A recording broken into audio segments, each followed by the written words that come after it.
December 22nd. Gottepuffer. Olaf came out onto the porch to talk with me. I was sitting with the basket on my lap, staring at the snow. He took one look at the basket and shook his head. "I see you opted to provide an offering." "Not so much," I mumbled. Ulf opened the basket, but recoiled when he looked inside. Sausage Swiper leered up at him, his look predatory, maybe a little pleading as well. As Ulf set the lid back on the basket, the lad groaned pitifully. Ulf looked at me in disbelief, clearly impressed, but clearly understanding the gravity of what I'd done better than I did. "Do you know what you've done?" he said, as if he couldn't even believe it. "Yeah, I chose to stand and fight as a man does when his back is against the wall." Ulf rolled his eyes.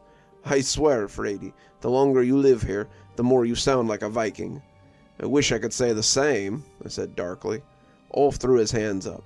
"What can I tell you, Frady? I'm sorry. If you want, I'll stand with you tonight, so that my mother's cat can take the rest of the night off." "How is Grendel?" I asked, afraid of how he would answer. "He's hurt pretty bad. Mother says that he needs rest. She's offered to let him stay until he feels better, but he won't be parted from your brother. I believe your brother is the first person I've seen him take to." "Can he stay here too?" I asked suddenly. "Only for a few nights. If their beef is with me, I'd rather keep him out of it." "Of course, but why don't you stay too?" I looked down, wanting to accept, but knowing I couldn't afford to be weak right now. "Your Da's been like a second father to me. I won't bring Faye down on his household." Ulf nodded. "If you're sure." "I am. I couldn't very well bring the lad with me, not into Arnar's house." That was why I was on the porch in the first place. I'd let Davin carry the cat, his yowls weak and pitiful, and I'd taken the basket with my prize inside. Sausage Snatcher had kicked and bit, shaking the basket with every thrash, but we had run like hell itself was after us to the longhouse.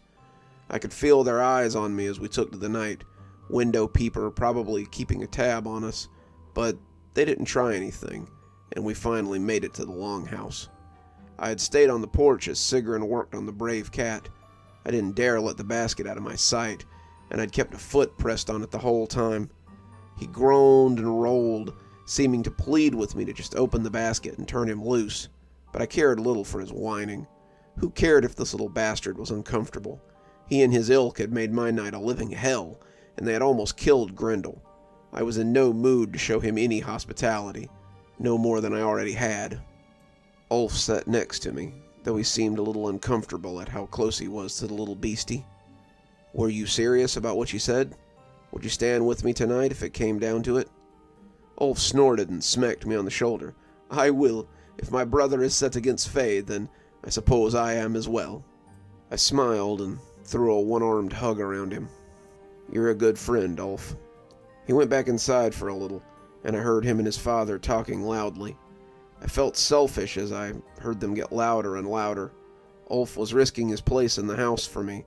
His father wouldn't cross the Fae, wouldn't dare to set himself against them. But Ulf was young and brash. He knew better, I was sure of it, but he would stand with me regardless.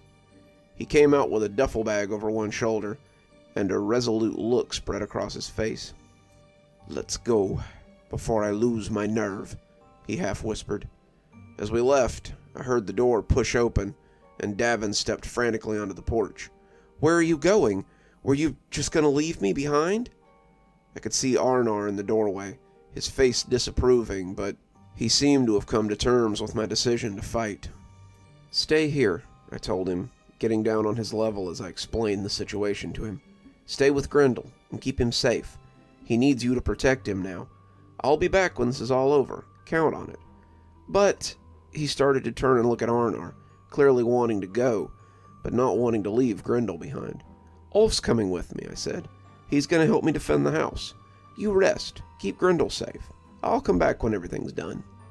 He liked the idea of Ulf coming with me, and that seemed to be enough to turn him around and send him back to the injured cat. I locked eyes with Arnar, someone who seemed to know exactly what was in that basket under my arm, and he nodded before telling me to take care of his son. "I will," I answered, and the two of us set off. Ulf raised an eyebrow when he saw the house, taking in the hay and the nails and the various other things scattered across the dwelling. "Hard wood not to your liking? Careful where you step. I got traps under there." He nodded and picked his way through the house carefully. He'd brought an old axe, something I'd seen hanging over the mantel, and he smiled when I asked him about it. I knew the tales about the axe, of course, something his ancestors had passed down through the centuries, and the runes on it led me to believe his da when he said that it had once ridden in a longboat from Norway. Indiana Jones would have said it belonged in a museum for sure, but I let him tell it, just like he had when we were kids, as we waited for the lads to show up. He gave it a lick across the whetstone as he told the story, and the sound of that rasping blade almost put me to sleep. When the land was being settled, my several times great-grandfather, another Ulf, came with his father and a small clan of men from Norway. That was a taking time for my people. We raided and burned, but eventually we settled with a lord who kept us fed and set us on his enemies. The axe has been handed down through the line, and there are even stories that Ulf's son Gorl fought creatures of Fae with it. When we finally settled here, the farm that's been in my family for so long, they hung up the axe for good. I'm the first man to take it up in battle in probably 10 generations. We only usually take it down to do upkeep or replace the handle. Let's hope part of that upkeep is sharpening the blade, I said, jokingly, but I had gazed at the ancient thing too many times to not know that it was very sharp. "So," he said, as he put the axe away, "do you want to tell me why in Frigg's name you thought it was a good idea to trap one of those lads?" I sighed. I had thought I could use him as a bargaining chip, but when they came in last night, I didn't even try. I'm tired, Ulf. I don't think they want to bargain. I feel like I need to sleep for about a week straight, if this ever ends. Frady, you need to cut him loose. "No," I said quickly, watching the basket fidget and shake. "If it comes down to it, I might need him. Besides, that's one less lad that can come after." I stopped suddenly, hearing the front door squeak open like a funhouse attraction. "How did you even manage this?" Ulf asked, lifting the lid and peeking at the thing inside. "It's quite impressive. Is that a fox trap you've—" I glanced at the window as he spoke, realizing it had gotten dark while I wasn't paying attention. It wasn't even full dark.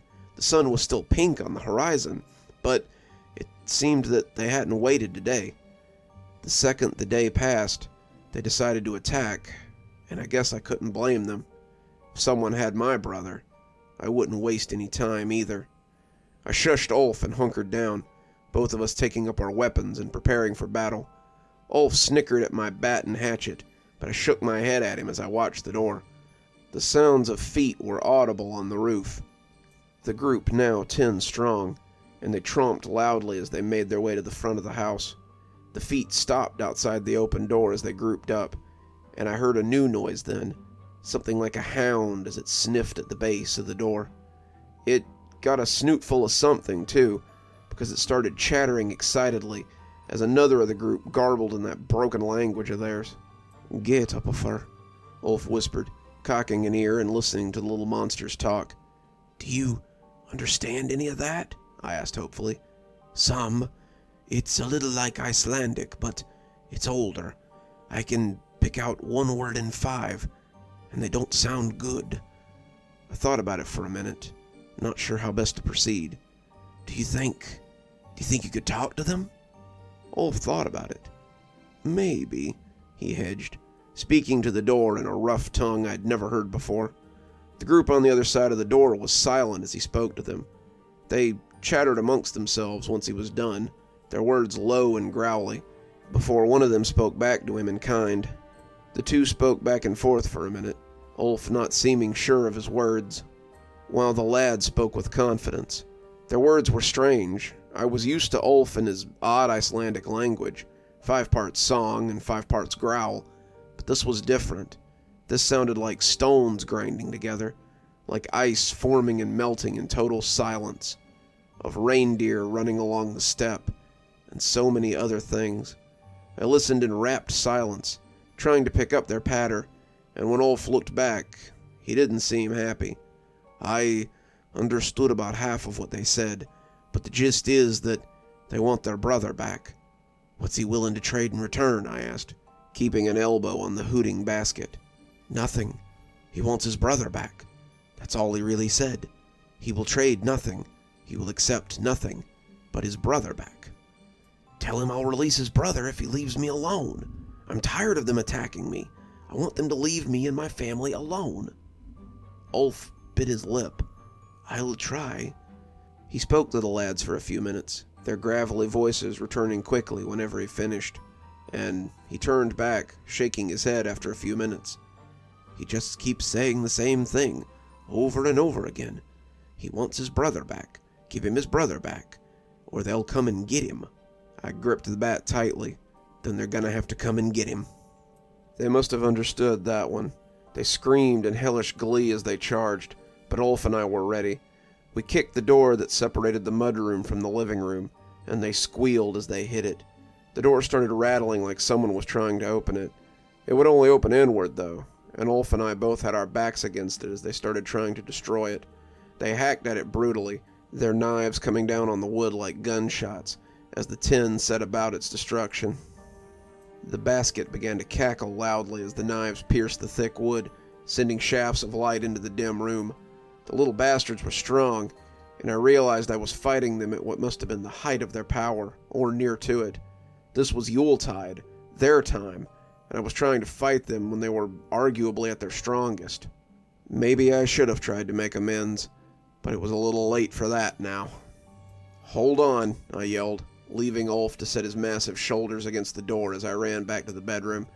I came out with the mattress I had tried to block the door with the other day, and Ulf laughed before he winced in pain. One of the knives had slipped through, piercing his shoulder, and when he set his back against the mattress to block the door, the fabric stained a bright red. We both took a corner, leaning into it as the blades kept stabbing into the thick wooden frame.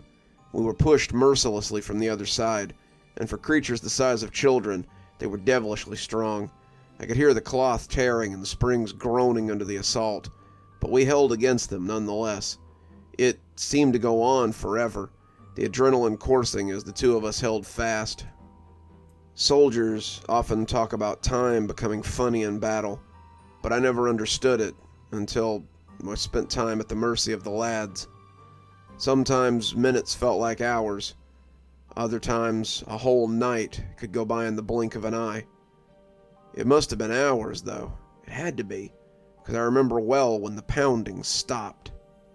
We were slumped, knees against the hardwood, and the lads' knives were still crashing against the makeshift barricade. I could see the light through the fabric on top, the back now little more than tattered rags and damaged wood, and I could hear their knives smacking at the springs as they tried to make their way through the barrier of iron corkscrews. Ulf was winded, his strength deteriorating as the hours went on, and I could feel my own shirt sticking to me despite the cold weather billowing outside. We couldn't last much longer. There was no way we could hold out. We knew it. Then my digital watch chimed midnight, and the thumping stopped. I don't mean it tapered off. I don't mean it slowed to a halt. I mean, it just stopped. Ulf and I looked at each other with suspicion, not sure what game they were playing. I lifted the corner of the mattress and peeked into the mudroom, expecting to have my head taken off. Instead, all I saw was an empty doorway and the hanging remains of my front door. They had just left for no conceivable reason, and I didn't like the look of it. Good evening, everyone. It's me, Dr. Plague. Thank you so much for joining me for tonight's story, and I hope you're enjoying our holiday tales with the Yule lads. Tonight's lad is Gottapuffer, or Doorway Sniffer. Doorway Sniffer is a weird sort of fellow. He has a huge nose and an insatiable appetite for stolen baked goods, though I suppose in my tale I imagined him more like a bloodhound. He's the tracker of the lads in my mind, and they probably use him to find things that they want. Baked goods, or lost brothers, or enemies who might be hiding. Looks like we've only got 2 more lads to meet, and then our story's all told. Though, there may be a little more after that. Like most of my stories, this appears to be one more that just refuses to end. And before it's over, we might even meet the lad's monstrous mother, another bit of Icelandic folklore, and a certain cat that everyone seems to get excited about this time of year. In this festive holiday season, whether you're stringing up lights or making sure that your children have clothes so they don't get eaten by the Yule cat, might I recommend my holiday playlist. Tonight's recommendation is The Ghost of Christmas Never. Have you ever thought you might change yourself if you could see who you'd become? Well, that's kind of the emphasis of tonight's story, but we have to wonder, what would happen to that person you'd become if you never became them in the first place? Was there maybe an alternative version of Ebenezer Scrooge who simply had to come to terms with not existing? If you'd like to listen to the playlist, it's available at the end of this very video. You can just click on the link above and go right to it. If you'd prefer to read about any of the stories on the playlist, might I suggest my holiday book, Fall Frights and Autumn Chills. There's a link below and you can get your own copy on Amazon. In this season of giving, if you think you might like to give a little something to the channel, might I suggest Patreon. For just $5 a month, you too can become part of my spooky skeleton army and have your name read out at the end of every TikTok and every YouTube video that I make. You also get your spooky first thing in the morning, instead of having to wait till the afternoon like everyone else. If this sounds like it might appeal to you, come on down. We couldn't do the show without you guys. Speaking of, let's go ahead and thank our patrons. Thanks to Janet for being our Spooky Skeleton tier contributor, and thanks to Winter, Xaronan, Emily Coltsfoot, Martha, Marianne Schuler, Jennifer Damron, and Tyler Parker for being our Ghostly Reader tier contributors. Thanks, guys. Just couldn't do it without you. And as always, thanks for stopping by. Dr. Plague, signing off. Have a wonderful evening and a spooky holiday season.